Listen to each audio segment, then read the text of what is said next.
Friends, welcome back to our channel படித்ததில் பிடித்தது. இன்றைக்கி நம்ம சேனலில் பார்க்க போகிற வீடியோ எதை பற்றின்னு பார்த்தீங்கன்னா, நீங்கள் எல்லாரும் அவளோட எதிர்பார்த்துட்டு இருந்த மகா கந்த சஷ்டி விரதத்தை பற்றின அப்டேட் தான். ஆக்சுவலாக நம்ம சேனலில் வந்து ஆல்ரெடி நிறைய வீடியோஸ் வந்து இது ரிலேட்டடாக போட ஆரம்பித்தாச்சு. ஃபஸ்ட்டு மகா கந்த சஷ்டி விரதம் எப்போ ஆரம்பிக்குது, எப்போ முடியுது, அதை பற்றி டீட்டெயில்டாக எப்படி விரத முறைகள் எல்லாமே வந்து வீடியோ போட்டாச்சு. பட் இருந்தாலும் நிறைய சப்ஸ்கிரைபர்ஸ் புதுசாக நிறைய வீடியோஸ் வந்து பார்ப்பீங்க, உங்களுக்கு வந்து அதை பற்றி தெரியாது. நிறைய பேர் வந்து கேட்டிருந்தாங்க, அக்கா எங்களுக்கு வந்து இதை பற்றி சொல்கிறதுக்கு பெரியவங்க இல்லை, ஸோ உங்கள் வீடியோஸை பார்த்து தான் நாங்கள் வந்து விரதம் இருக்கோம், ஸோ எங்களுக்கு வீடியோ போடுங்கக்கான்னு சொல்லி கேட்டிருந்தீங்க. ஸோ மகா கந்த சஷ்டி இந்த 2025ஆம் ஆண்டிற்கான மகா கந்த சஷ்டி விரதம் வந்து பார்த்திங்க அப்படின்னா நாளைக்கு ஆரம்பமாகுது. இன்றைக்கி ஒரு நாள் தான் இருக்குது. ஒருவேளை இது வரைக்கும் இதை பற்றி தெரியலை, நான் இதை வந்து டிசைட் பண்ணவே இல்லை அப்படின்னு நினச்சி திடீர்னு வந்து விரதம் இருக்கணும்னு நினைக்கிறவங்க எல்லாருக்குமே நம்ம இந்த வீடியோவும் நம்ம சேனலில் கிட்டத்தட்ட ஒரு 3 நாளைக்கு முன்னாடி இருந்தே நிறைய வீடியோஸ் வந்து போட்டிருக்கோம். அது எல்லாமே ரொம்பவே ஹெல்ப்ஃபுல்லாக இருக்கும். உங்களுக்கு இதை நீங்கள் பார்த்தாலே உங்களுக்கு இந்த விரதம் எப்படி இருக்கணும், எப்படி முடிக்கணும், இந்த எத்தனை நாள் இருந்தால் விரத பலன் அப்படிங்கிறது எல்லாமே வந்து ஒரு ஐடியா கிடச்சிரும். ஸோ கண்டிப்பாக வந்து நம்ம சேனலை ஃபாலோ பண்ணிக்கோங்க. இப்போ பார்த்திங்கன்னா இந்த வருஷத்திற்கான மகா கந்த சஷ்டி விரதம் நாளைக்கு ஆரம்பமாகுது. நாளைக்கு ஆரம்பமாகி 6 நாள் விரதம் இருக்கீங்க அப்படின்னா 27ஆம் தேதியும் 7 நாள் விரதம் இருக்கிறவங்களுக்கு 28ஆம் தேதியும் விரதம் முடிக்கலாம். ஸோ 28ஆம் தேதி திருக்கல்யாணம் பார்த்துட்டு நீங்கள் வந்து விரதம் முடிச்சுக்கலாம். 26ஆம் தேதினா சூரசம்ஹாரம் பார்த்துட்டு நீங்கள் வந்து விரதத்தை முடிச்சுக்கலாம். 27ஆம் தேதி அதாவது 6 நாள் விரதம் இருக்கிறவங்க. ஸோ இந்த மாதிரி நீங்கள் இருந்துக்கலாம். இதில் நிறைய பேருக்கு இருக்கிற ஒரு டவுட் என்ன அப்படின்னு பார்த்தீங்க அப்படின்னா, காப்பு கட்டி தான் கண்டிப்பாக வந்து விரதம் இருக்கணுமா, காப்பு வந்து எப்படி கட்டுறது அப்படின்னு சொல்லிட்டு நிறைய பேருக்கு வந்து தெரியலை. அதே மாதிரி நிறைய பேர் கேட்டிருந்தீங்க, கம்பல்சரி வந்து விரதம் இருந்து தான் வந்து கந்த சஷ்டி இருக்கணுமா, அப்போ தான் பலன் கிடைக்குமா, விரதம் இல்லாமல் எப்படி இதை வந்து வழிபடலாம் அப்படின்னு சொல்லி நிறைய பேர் வந்து கேட்டிருந்தீங்க. ஸோ அது ரெண்டையும் தான் இந்த வீடியோவில் நான் உங்ககிட்ட ஷேர் பண்ணிக்க போகிறேன். இதுக்கு முன்னாடி போட்ட வீடியோஸ் எல்லாம் நீங்கள் பார்க்கல அப்படின்னா நான் டிஸ்கிரிப்ஷனில் வந்து நான் கொடுக்குறேன், எண்டு கார்ட்லேயும் கொடுக்குறேன். நீங்கள் கிளிக் பண்ணி பார்த்தீங்கன்னா போதும், அந்த வீடியோஸை நீங்கள் பார்த்துக்கலாம். இப்போ பார்த்தீங்கன்னா இந்த மகா கந்த சஷ்டி விரதம் வந்து இந்த 7 நாள் விரதம் வந்து 7 நாள் இருக்கிறது ரொம்ப ரொம்ப சிறப்பு வாய்ந்தது. 6 நாளும் இருப்பாங்க. பட் நம்மளோட முன்னோர்கள் வந்து முன்னாடி இருந்தே ஃபாலோ பண்ணிட்டு வந்தது என்ன அப்படின்னு பார்த்தீங்கன்னா 6 நாள் இருக்கிற முறை தான்.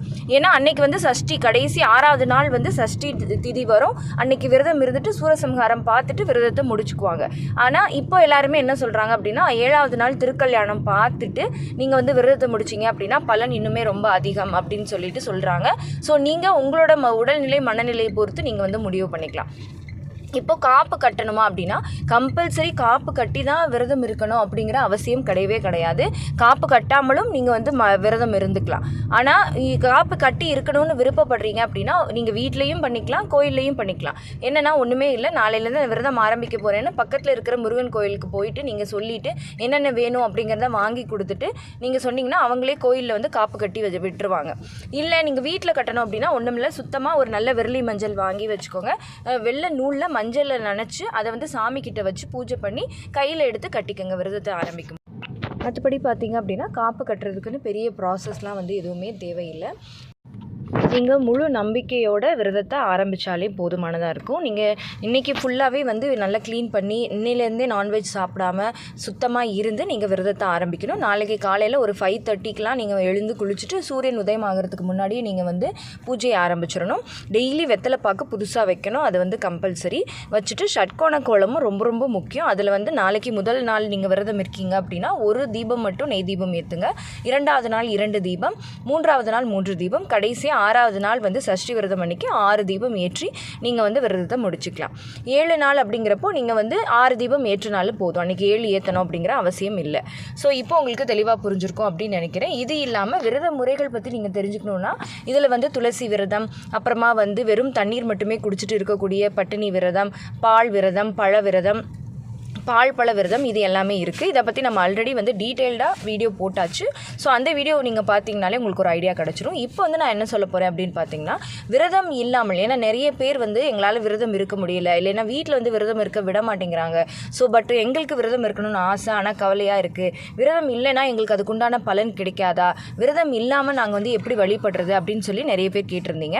விரதம் இல்லாமல் நீங்கள் எப்படி வழிபடலாம் அப்படின்னு பார்த்தீங்க அப்படின்னா 6-7 நாட்களுமே நான்வெஜ் மட்டும் சாப்பிடாம ஹஸ்பண்ட் அண்ட் ஒய்ஃப் வந்து சேஃபாக இருக்கணும், கவனமாக இருக்கணும். அந்த மாதிரி சுத்தமாக இருந்துட்டு நீங்கள் வந்து பார்த்தீங்க அப்படின்னா காலையில் இதே மாதிரியே எப்படி விரதம் இருக்கிறவங்க என்ன பண்ணுவாங்களோ அதே மாதிரியே காலையில் வெத்தலை பாக்கு, நெய் தீபம் எல்லாமே போட்டு நீங்கள் ஒரு நாளும் ஒரு நெய் தீபம் போட்டு முருகனை நினச்சி பூஜை பண்ணி உங்களால் முடிஞ்சிச்சுன்னா நெய்வேத்தியம் பிரசாதம் கூட பண்ணி அதை மற்ற எல்லாத்துக்குமே பூஜை முடிஞ்ச உடனே டிஸ்ட்ரிபியூட் பண்ணிவிட்டு கொடுத்துட்டு முருகனோட பாடல்கள் கந்த சஷ்டி கவசம், கந்தகுரு கவசம், அப்புறமா வந்து பார்த்திங்கன்னா மேல்மாறல், திருப்புகள், இதெல்லாமே வேல்மாறல் இதெல்லாம் படிச்சுட்டு நீங்கள் வந்து இருக்கலாம். அன்றைக்கி ஃபுல் டே வந்து நீங்கள் தூங்காமல் பகல் நேரங்களில் தூங்காமல் முருகன் பாடல்களை பாடிக்கிட்டு முருகன் சிந்தனையோடு இருக்கலாம்.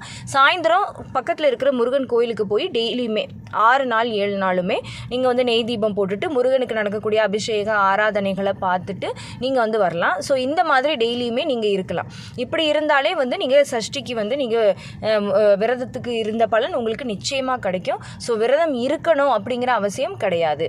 மற்றபடி நீங்கள் வந்து மன நிம்மதியோட முழு நம்பிக்கையோடு நீங்கள் இந்த பூஜையை பண்ணாலே நிச்சயமாக முருகன் வந்து அதை ஏற்றுட்டு உங்களுக்கு வந்து குழந்தை பாக்கியத்தை கொடுப்பாரு. ஓகே ஃப்ரெண்ட்ஸ், இப்போ உங்களுக்கு தெளிவாக புரிஞ்சிருக்கும் அப்படின்னு நினைக்கிறேன். உங்களுக்கு வந்து கலசம் வச்சு நிறைய பேர் வந்து வீட்டில் வந்து கும்பிடுவீங்க. ஸோ அதோட முறை என்ன அப்படின்னு தெரிஞ்சுக்கணும்னு நினைக்கிறீங்க அப்படின்னா கமெண்ட்டில் சொல்லுங்கள். அந்த வீடியோவை நான் உங்களுக்கு நாளைக்கு நான் வந்து வீடியோ போடுறேன். இன்னுமேலும் டெய்லி வந்து இது சம்மந்தமான டவுட்ஸ் எல்லாமே வீடியோவாக வரும். ஸோ இன்னும் நீங்கள் வந்து நம்ம சேனலை சப்ஸ்கிரைப் பண்ணாமல் பார்த்துட்ருக்கீங்க அப்படின்னா மறக்காமல் சப்ஸ்கிரைப் பண்ணிக்கோங்க.